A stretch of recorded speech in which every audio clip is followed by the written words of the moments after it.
21-asr raqamli xizmatlari markazi sizga Soliq o'z ilovasi orqali elektron ключni qanday qilib olish bo'yicha qo'llanmani taqdim etadi.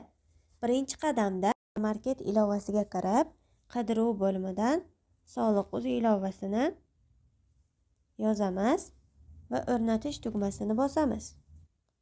Ilova o'rnatilingandan so'ng ochish tugmasini bosamiz va bizga bildirishnomalar yuborishiga ruxsat beramiz.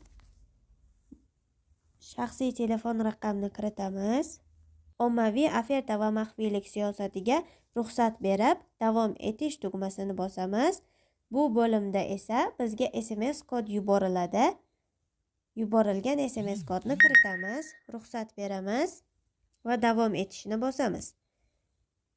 O'zimiz ixtiyoriy ravishda kod kiritamiz. O'zimizga qulay bo'lgan kodni kiritgandan so'ng davom etish tugmasini bosamiz va shaxsni tasdiqlang bo'limiga o'tamiz. Keyingi qadamda biz gesher raqamni kiritamiz va davom etish tugmasini bosamiz.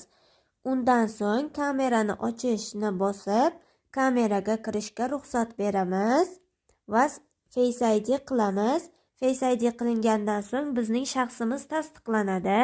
OK tugmasini bosib, elektron raqamli imzo bo'limiga o'tamiz va elektron kalitni tasdiqlaymiz.